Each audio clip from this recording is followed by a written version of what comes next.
Martial law लगा सकते हैं तो आप लोग हथियार फेंक देते हैं। यहाँ कई तस्वीर लगी हैं, फिर हम हलफ भी भूल जाते हैं। पार्लियामान जब कानून बनाती है तो आप आ जाते हैं। Chief justice of Pakistan Qazi Faez Isa का दरख्वास्त गुजार के वकील हसन इरफान से मुकालमा। Supreme court practice and procedure act के खिलाफ दरखास्तों की फुल कोर्ट समाअत। चीफ जस्टिस ने कहा, सुप्रीम कोर्ट ने कितनी मरतबा मार्शल लॉ को सपोर्ट किया, क्या आप अगले मार्शल लॉ का हमसे दरवाज़ा खुलवाना चाहते हैं? दुनिया में हर कानून में अपील का हक दिया है, आपको इस कानून से क्या तकलीफ पहुंच रही है? सुप्रीम कोर्ट का आर्टिकल 184(3) का इख्तियार गैर मामूली है, ये किसी और मुल्क में नहीं। अगर सुप्रीम कोर्ट को गैर मामूली इख्तियार दिया जा सकता है तो क्या वापस नहीं हो सकता? पहले भी पार्लियामेंट ने सुप्रीम कोर्ट को इख्तियारात दिए, अब इसे बदल रहे हैं तो क्या मसला है? क्या ज़्यादा दिमाग मिलकर सोचे तो बेहतर होगा या एक चीफ जस्टिस फैसले करे तो बेहतर होगा? मौजूदा एक्ट से चीफ जस्टिस के इख्तियारात कैसे कम हो रहे हैं, ये समझाएं।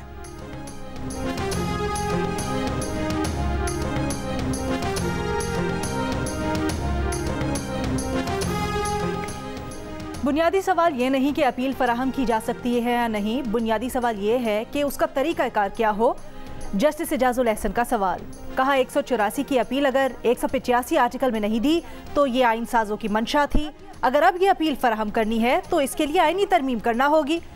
चीफ जस्टिस ने कहा, अगर आप बार बार तरमीम का कह रहे हैं, सुप्रीम कोर्ट ने जफ़र अली शाह केस में फ़र्द वाहिद को इख्तियार दे दिया, क्या वो ठीक था? नुसरत भुट्टो, जफ़र अली शाह केस में सुप्रीम कोर्ट ने कह दिया कि खुलकर आइन से खिलवाड़ करो, पार्लियामान की इज्जत करनी चाहिए, फ़र्द वाहिद ने इस मुल्क को तबाह किया। हमारी तारीख को मद्देनज़र रखें, पार्लियामान को अटैक कर दिया कि ये कानून शख्सी फ़ायदे के लिए है। चीफ जस्टिस के फ़ायदे को छोड़ दें, ये बताएं क्या कानून आवाम के लिए फ़ायदेमंद है? सुप्रीम कोर्ट में पीटीआई के वकील उज़ैर भंडारी ने कहा कि आर्टिकल 142 के मुताबिक पार्लियामेंट फेडरल लेजिस्लेटिव लिस्ट के अंदर एंट्री इस पर कानून साजी कर सकती है। चीफ जस्टिस ऑफ पाकिस्तान ने कहा कि क्या आप कह रहे हैं कि पार्लियामेंट फेडरल लेजिस्लेटिव लिस्ट में दर्ज निकात से बाहर कानून साजी नहीं कर सकती? मसनूई ज़हानत, खला, समाजी राब्तों से मुताल्लिक़ पार्लियामेंट कानून साजी नहीं कर सकती क्योंकि ये फेडरल लेजिस्लेटिव लिस्ट में नहीं है। पाकिस्तान खलाई मिशन शुरू नहीं कर सकता क्योंकि इसका तज़किरा फेडरल लेजिस्लेटिव लिस्ट में नहीं है। खलाई मिशन शुरू करने के लिए पार्लियामेंट कौन सा इख्तियार इस्तेमाल करेगी? वकील उज़ैर भंडारी ने कहा कि खलाई मिशन से मुताल्लिक़ तो केस तैयार करके नहीं आए। चीफ जस्टिस ने कहा, माज़रत ख्वाह हैं, आप अपने दलाइल जारी रखें।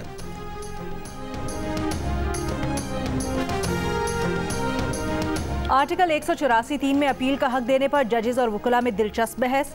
दरख्वास्त गुजार के वकील इकराम चौधरी एडवोकेट ने कहा, पार्लियामेंट सादा अक्सरियत से आइन का आर्टिकल नहीं बदल सकती। जस्टिस मोहम्मद अली मजहर ने कहा कि आइन की रूह से बताएं कि ये एक्ट कैसे आइन के खिलाफ है। चीफ जस्टिस काजी फायज़ ईसा ने कहा, सिर्फ ये बता दें कि कानून आइन की कौन सी शिक के खिलाफ है। जस्टिस एजाजुल एहसन ने कहा, सवाल ये है कि अपील का हक देना किसका इख्तियार है? जब आइन ने आर्टिकल 184(3) में अपील का हक नहीं दिया तो ये आइनी मंशा नहीं था। अगर अब ये मंशा है कि 184(3) में अपील का हक दिया जाए तो इसका वाहिद हल आइनी तरमीम है।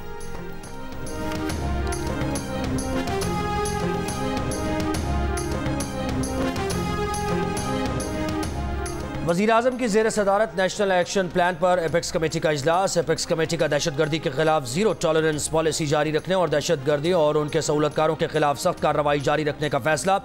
इजलास से खिताब करते हुए निगरान वज़ीर आज़म ने कहा कि दहशतगर्द मुल्क और कौम के दुश्मन हैं। इजलास में army chief general Syed Asim Munir और खुफिया इदारों के हुक्काम शरीक, चारों वज़राए आला की भी इजलास में शिरकत। हमारी लीगल टीम ने जो है वो पूरी तैयारी कर ली है, तो इंशाअल्लाह ताला वो प्रोटेक्टिव बेल लेके इंशाअल्लाह आएंगे और रिसेप्शन के बाद वो अदालत को सरेंडर करेंगे। उनके केस में इतनी सख्त ही नहीं है कि हमें ये रिलीफ ना मिले।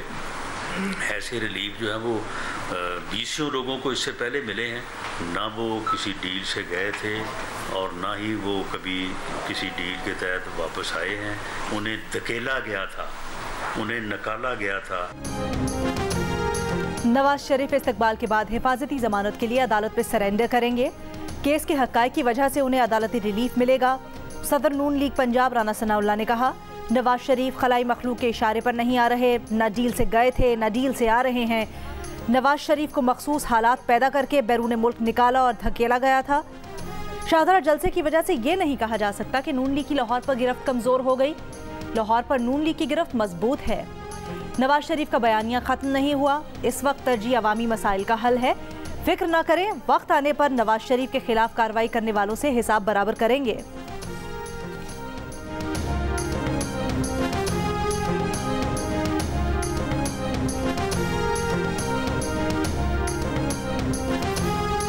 चेयरमैन पीटीआई को पार्टी ओहदे से हटाया जाए। पाकिस्तान तहरीक इंसाफ अभी भी गैर मुल्की इदारों से ममनुआ फंडिंग ले रही है, एक्शन लिया जाए। पीटीआई को इंतखाबी निशान लेने के लिए भी नाअहल करार दिया जाए।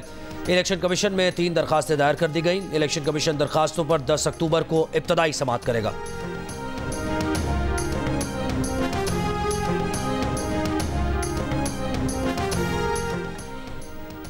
चेयरमैन तहरीक इंसाफ के खिलाफ साइफर केस की समाअत अडियाला जेल में होगी। सीक्रेट एक्ट अदालत के जज अबुल हसनात जुल्करनैन के खत पर वजारत कानून ने नोटिफिकेशन जारी कर दिया।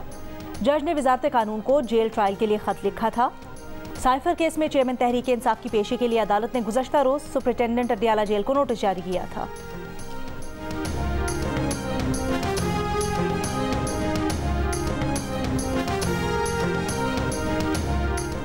चेयरमैन पीटीआई ने 190 मिलियन पाउंड करप्शन स्कैंडल और तोशाखाना केसेस में जमानत मुस्तरद करने के फैसले चैलेंज कर दिए। इस्लामाबाद हाई कोर्ट में दायर दरखास्त में कहा गया है कि 5 अगस्त को चेयरमैन पीटीआई को तोशाखाना फौजदारी कार्रवाई केस में सजा सुनाई गई। 5 अगस्त को ही गिरफ्तार करके जेल मुंतकिल कर दिया गया। 10 अगस्त को एहतसाब अदालत ने चेयरमैन पीटीआई की अदम हाजिरी पर 2 मुकदमात में जमानत की दरखास्तें मुस्तरद की।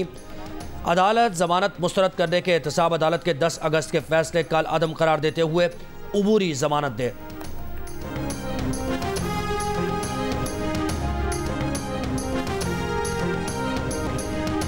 ICC world cup warm up match में ऑस्ट्रेलिया की पाकिस्तान के खिलाफ बैटिंग जारी। उसामा मीर की 2 विकेटें। मैच में शादाब खान पाकिस्तान टीम की क़यादत कर रहे हैं। बाबर आजम बैटिंग करेंगे। मोहम्मद रिजवान को आज आराम दिया गया है, उनकी जगह मोहम्मद हारिस विकेट कीपिंग कर रहे हैं।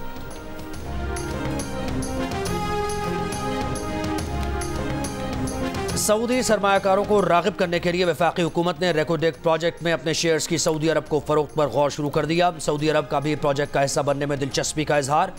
खुसूसी सरमायाकारी काउंसिल SIFC का वफाकी इदारों को खत लिखकर आइंदा महीनों में सऊदी कंपनीज के साथ लेन देन को हतमी शक्ल देने पर जोर।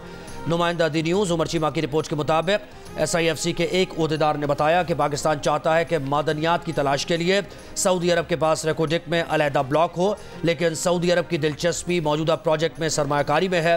सऊदी अरब किसी ऐसे इलाके में कानकनी का खतरा मोल नहीं लेना चाहता जहां पहले कोई काम ना हुआ हो।